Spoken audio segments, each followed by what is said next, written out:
What's up guys, it's Suhit here and welcome back to the channel, and today we're doing a Q&A video. Success is really a combination of hard work over a long period of time, and that's where you see it. All these kids who are talking about making multi-millions in a few hours working a day, it's just false. There's a lot of online young entrepreneurs who will say drop out of high school, drop out of university, start a business.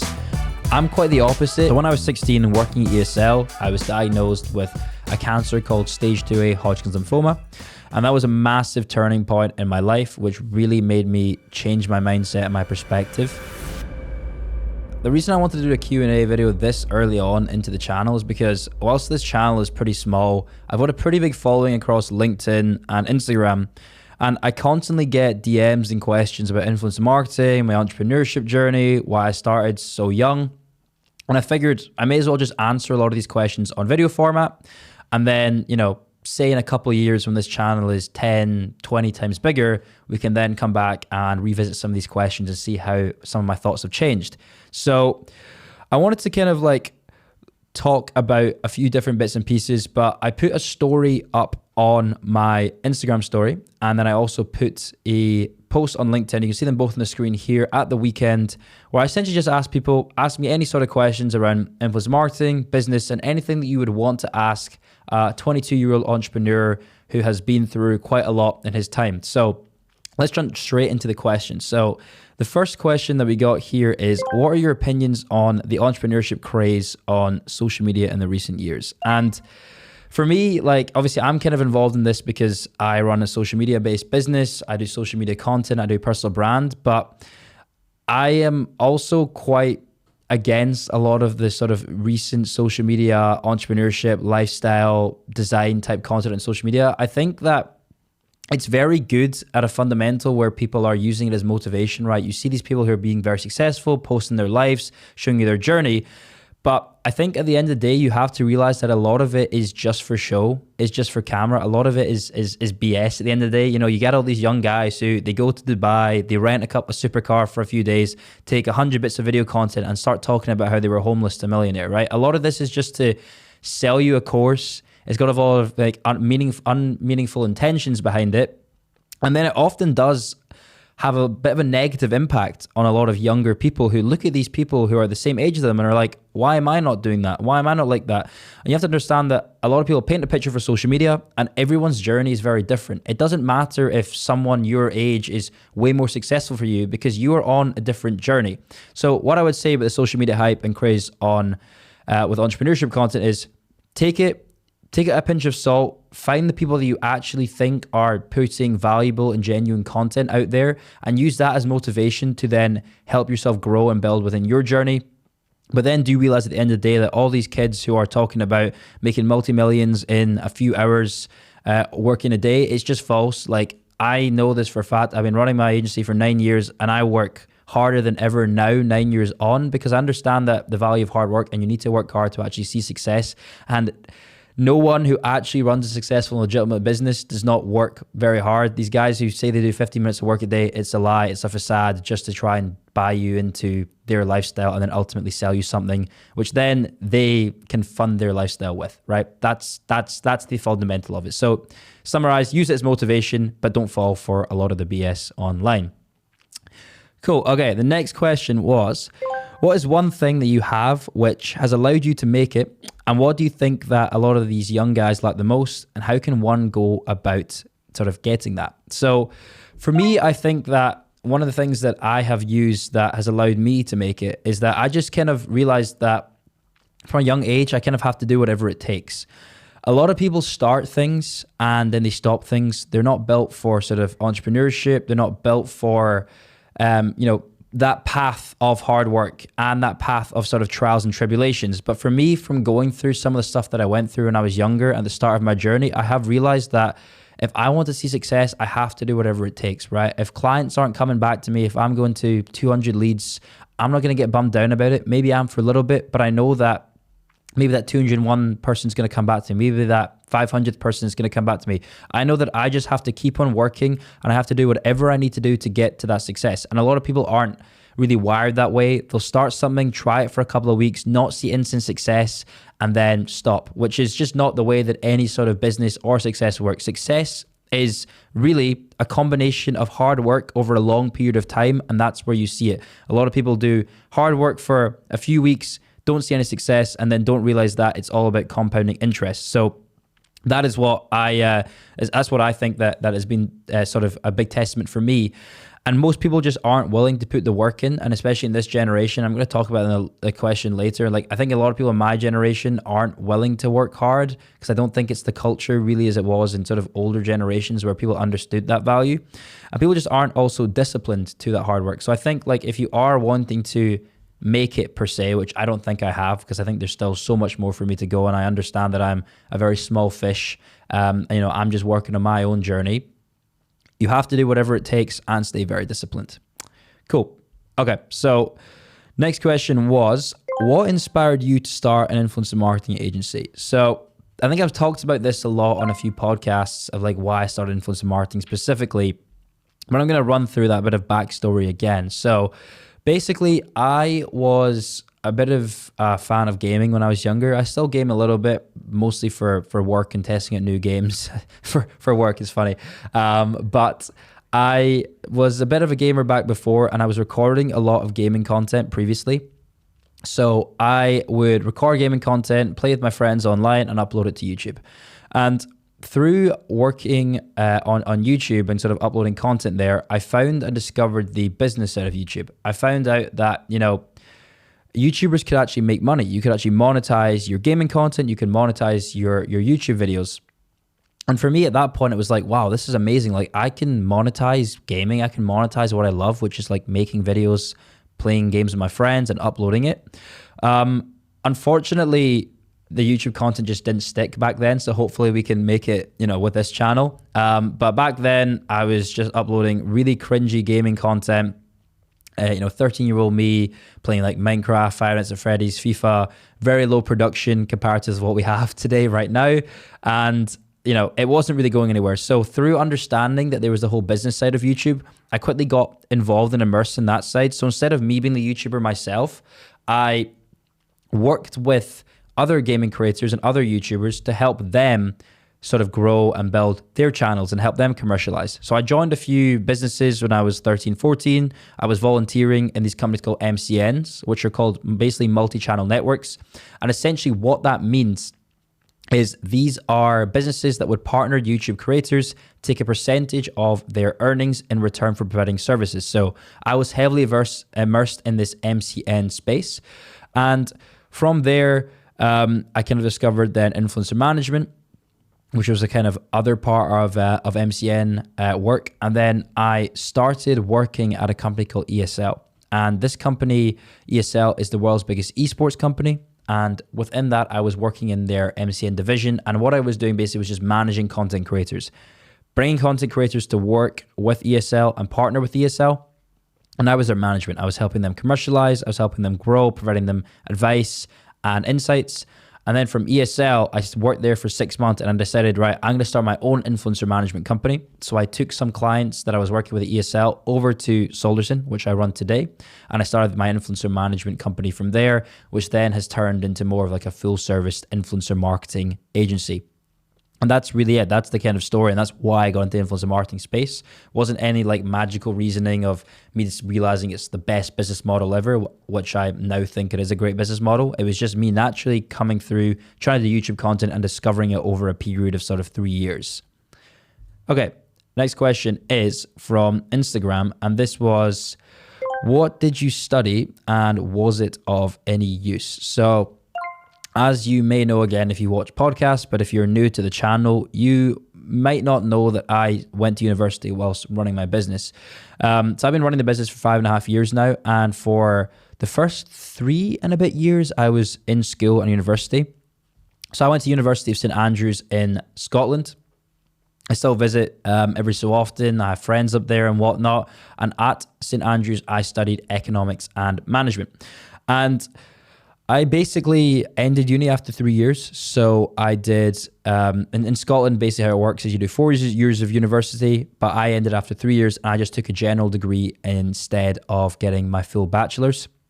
So I kind of graduated actually with a bachelor's general, but I was doing economics and management. Now, in terms of like, do I think it was of any use? I don't believe that what I learned in the classes in the business management module was of specific use to what I do today, because a lot of the sort of St. Andrews University curriculum was very based on old sort of ways of running business. It's very theoretical. There was not really any practical applications as part of it. We're just basically doing management theories from like the 1900s, early 2000s. And now being a very sort of digital era, a lot of this was outdated. So I don't think I really learned an awful lot from that class. I think economics was great because I learned just around how money worked, how the economy worked, which is super important for you being a business person and having a business. But I do think I learned plenty of other skills in university, right? It was my first time living alone from my parents. So I learned the value of being independent and how you actually have to do things for yourself when you get older and grow. And, you know, I ultimately learned a lot of other skills, but just interacting with other people in different scenarios, living with other people that you've never met before, instead of creating these new relationships and friendships, and also ultimately network. St. Andrews is a very big place of network. But, you know, ultimately, I do think it is very important and core education to go to university, especially for some fields. You know, there's a lot of like online young entrepreneurs who will say, drop out of high school, drop out of university, start a business. I'm quite the opposite. I feel within my messaging, I think it is super important to still get your core competent education, because ultimately, like, you could fail at your business and you need to have something to fall back on as that kind of backup plan. And you still need to like understand fundamental concepts. I think university is great to teach you that. And especially if you're trying to be doctor, lawyer, engineer, or other sort of formats, you will need university and they will teach you that very well.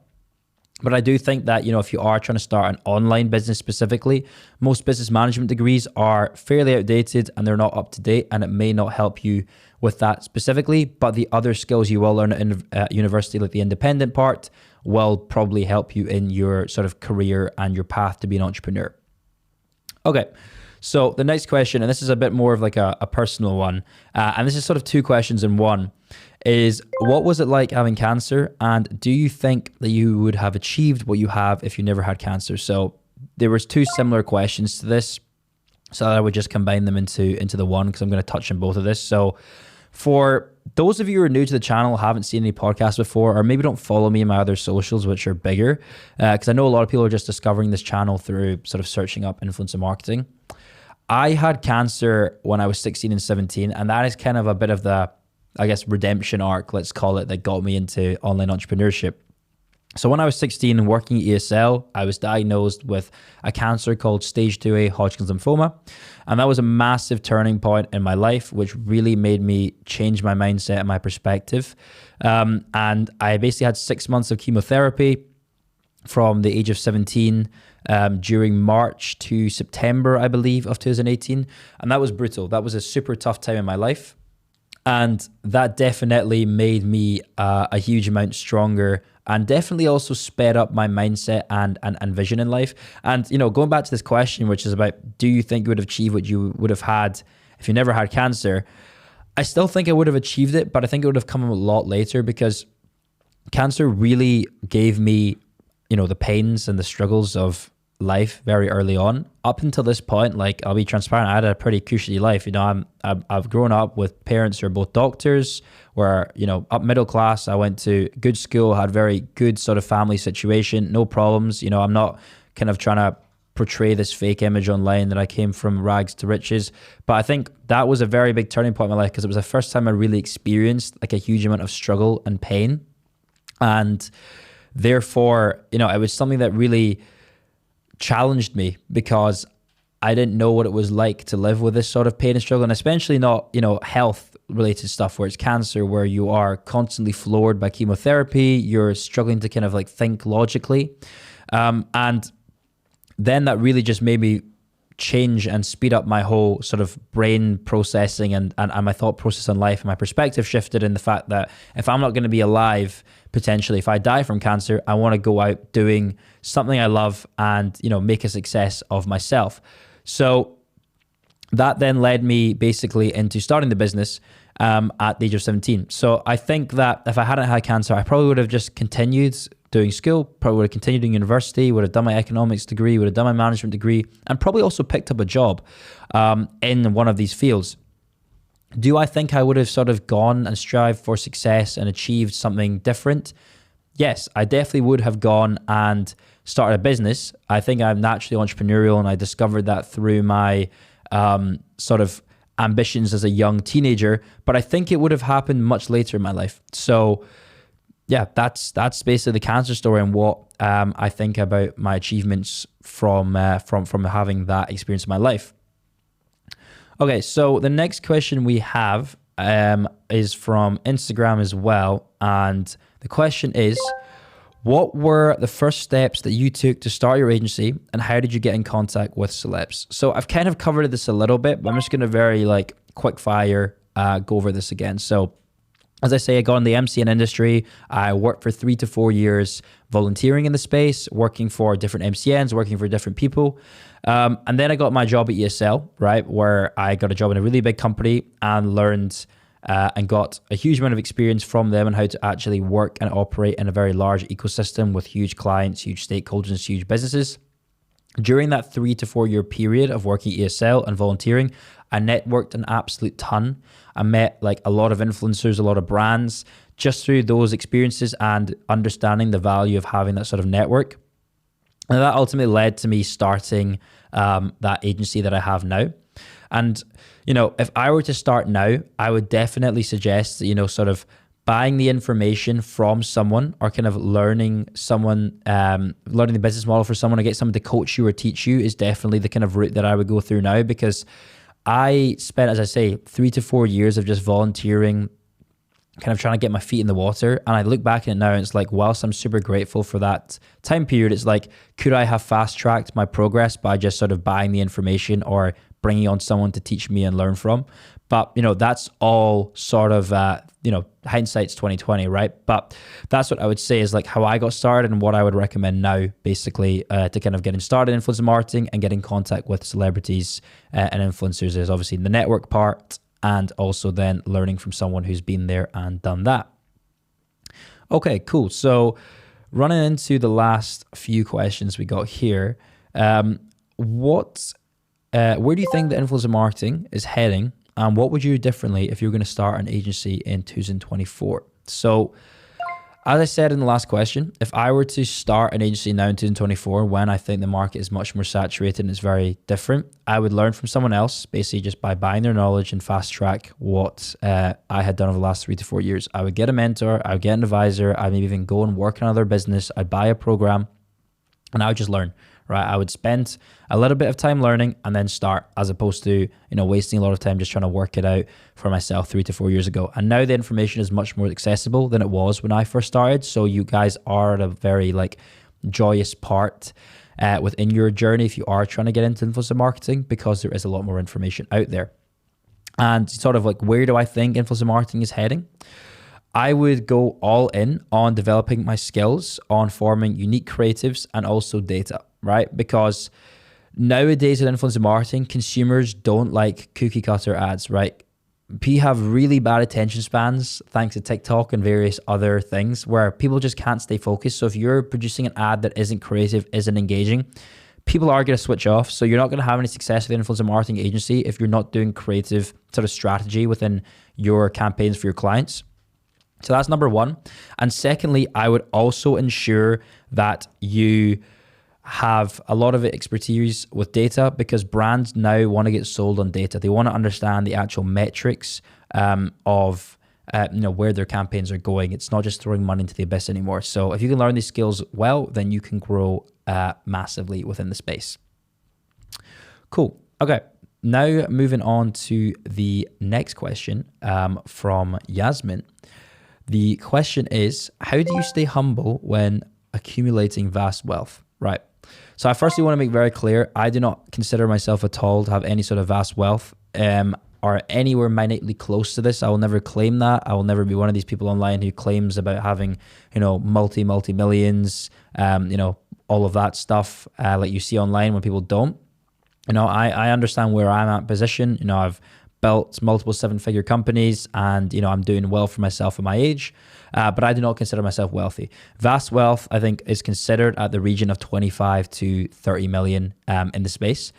But regardless, right, of not even getting to that position, I've definitely battled with phases of ego, and also then phases of being too humble within your journey. And I think you always have that when you kind of start seeing success. And I think for a period of time, success and money can go to your head, and if you don't keep yourself in check, it can be very detrimental. And ultimately, what I have realized, and what you would have to realize if you do go through the same journey, is that money doesn't make the man. You hear that terms of like manners maketh man. Money doesn't make you at all. It's all the other traits that you have that make you a well-rounded and established individual. Money simply amplifies you. If you're a terrible person, you're simply just a terrible person with a lot of money. It doesn't make you who you are. It doesn't make you interesting. You're just a rich dude that is a horrible person, right? It simply amplifies you as a person. So you need to have your life in check. You need to be a good, well-rounded and established person, and keep yourself grounded, because you have to remember as well that all of it can be taken away from you with a blink of an eye, right? My industry could be wiped out tomorrow, and if I'm just too egotistical and not humble about where I've come from, then I'm gonna be sending down the wrong path. I'll give you that. And I know a lot of people who have got far too big egos as they become successful and grown, and it's just no one actually really likes that. It doesn't make you a terribly good person.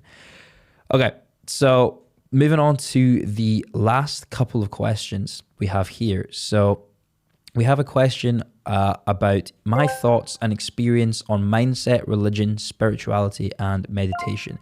I'm just going to go over this very, very quickly, because I think it's a pretty large question. You've asked about mindsets, religion, spirituality, and meditation. And also I'm not massively experienced with this topic at all, to be honest. But in terms of mindset, I live with a growth mindset, and I'm also a firm believer that you as an individual is accountable and responsible for everything that happens in your life. You choose your own destiny. So that's kind of on the mindset part. And then we have religion. Religion wise, I'm Hindu, and actually when I'm filming this video, it's Diwali. So happy Diwali to anyone. I know this video is going to go out later, but I'm Hindu. I don't actively practice too much. I do a lot of things that Hindus should do, such as don't eat beef. I pray sometimes, and, I will be celebrating sort of in the Hindu tradition today, but I'm not massively religious as I used to be, but I still do try to follow some core competencies of the religion. Spirituality, something I haven't thought too much into and haven't had any interest in seeking out spiritual experiences, to be honest, but I do live myself with a very strong purpose in my life. And then finally, meditation, and that's something that I don't actively meditate or practice it. I have done for periods of time. I think it's great. It's definitely given me a lot of sense of clarity, but there's a lot of people online who say waking up at 5 a.m, meditating is the key to success. I've done it. It isn't. Really, people just say stuff. People just say stuff for views and clicks. That's what I was trying to say about this sort of content online. It's great, try it. If it benefits you, then fantastic, and it definitely will. But it's not going to make you ultimately successful overnight or richer just because you meditate. There's 100 other things you have to do to, start a successful company. Okay, and I think we're now into the final question, which is quite another long one from LinkedIn this time, and is, have you had any revelations along the way regarding success that you may have not had if you didn't pursue your goals? And this could be with regard to your purpose in life, your source of happiness, etc. And I quite like this question because I've definitely had a lot of revelations during sort of my, I guess, quest for trying to have success and make something of myself and create some sort of impact in my life. And there are sort of three main revelations I think I've had. And I definitely think the first one, I think I touched on it before, is I've realized the revelation just from, being young and seeing a lot of people in my peer group, in my age group, a lot of millennial people and working with a lot of, not even millennials, sorry, Gen Z, is that a lot of people don't understand the value and the requirement for hard work anymore. I think a lot of people expect things to be sort of put on their plate and just fed to them and spoon fed to them. And that's just the way that a lot of young people are these days. If I look back at my parents and my mum and my dad who came from India and Africa to this country, they understood that if they wanted to make a good life, they had to work hard. But a lot of people who are born in this generation, it's a very soft generation comparative to older generations, I think that, you know, they can just scrape by doing the bare minimum, and, you know, they can get anywhere in life. And, you know, spoiler alert, but you can't. You have to put in the work, you have to put in the effort, and you have to ultimately work hard. Otherwise you aren't going to get anywhere. And I think, like, you know, I may have turned out like that if I hadn't started business. You know, I might have gone into a corporate world and corporate job and just, you know, done the bare minimum and not put any effort into what I did. But I think that's a revelation that I've definitely had. But I also think, you know, I'm naturally a hard worker, and I become more so via my business. But I do worry a lot for the sort of, you know, generation that we have here, and also younger generations who are growing up really just addicted to TikTok and various things, and don't understand they have to actually go out in the real world and actually work for what they want to achieve. Another revelation I've had is around money and my lust for money. When I first started making a decent amount of money, like, all I cared about was, like, I want to see as much money in the bank, and I want to see as much of these numbers stacking up. And I think, like, as the business started doing better and we started making more money, I realized that, like, money isn't the answer. Money isn't everything. Like, as I said before, money is simply an amplifier. If you've got, like, a really terrible life and you have a lot of money, like, what is that going to do for you? Money is simply a catalyst to help you, you know, gain back more time, gain back more freedom, and then also do things that you want to do in your life. And also allows you sort of respect. And for some people, you know, the very ultra wealthy people, a sense of power as well. And that's why I think a lot of these guys chase immense wealth. It isn't about the money at the end of the day, because, you know, you have, like, Elon Musk and all these guys have hundreds of billions. You can never spend that amount. It's all about the sort of power that they get from it as well. So, you know, I've realized that the freedom, the time that you get from money, and money is just simply the catalyst, and you have to use money as sort of like a goal. You know, you don't have to care to have that number in your account. It's simply the feeling that comes with it and what you can use it for, you know, and everyone's definition of how much money they might need is different. You know, you might want to live a very calm, happy life and you don't need much money for that. Or you might want to quest for absolutely world domination. And yeah, for that you do, but it's not about the physical amount in your bank account, which was for me before. I just wanted to see that number keep on going up. So that's definitely a revelation. And I think as well, a final revelation I've had is about my purpose in life. And I've definitely realized through sort of becoming, you know, semi-successful for my age and producing content and, you know, doing talks and having people reach out to me to, like, ask how to do it and how they've done it, and also going through the struggles that I went through, to discover definitely, like, a purpose of mine is to try and use my story to inspire other young people to take action in their lives and achieve their sort of version of success, whether that's in business, whether that's in art, whatever it is. Just as long as you take the action in your life, you don't wait about for something bad to happen in your life like I did, and you just realize that life can be short. Just go take action, go do what you want to do. That's definitely something that I've had a revelation of, and I've seen that purpose in my life. And yeah, I think that is it for the questions from what I can see here. So thanks very much for watching this one. It's a much more personal one, but I felt like I had to do it because I just get a lot of questions, and I wanted to answer them a bit more of a long form video format. And I do have a little bit of a following on LinkedIn and Instagram. So I'm really looking, as I say, forward to doing this in the next couple of years. And if you enjoyed the video, please make sure that you drop a like and you subscribe to the channel, turn notifications on to get ready for new influencer marketing content. And also, please do drop a comment. You know, did you learn anything from this video? Was there any questions that you may have that I didn't answer? Maybe I can keep them for the next one. And if there's any other content you want to see on the channel. And then just a final quick thing, the top link in my description will be linked to my free Telegram community, which you guys can join. And basically, I just post free daily influencer marketing content in there, which means that you don't have to wait for me to upload these videos, you know, once every other week. And also, you can reach out directly to me and my team there. And, you know, if we have time, because we get loads of requests, we may be able to answer you directly. And if not, then we also just try and answer as many questions in the Telegram group as well. So definitely check that out. Definitely join that. If you are interested in the space, whether you're trying to start an agency, whether you're trying to just work in the space, or you are a brand of the space, because we definitely post a lot of value there. But thanks so much for watching, guys, and I'll see you in the next one.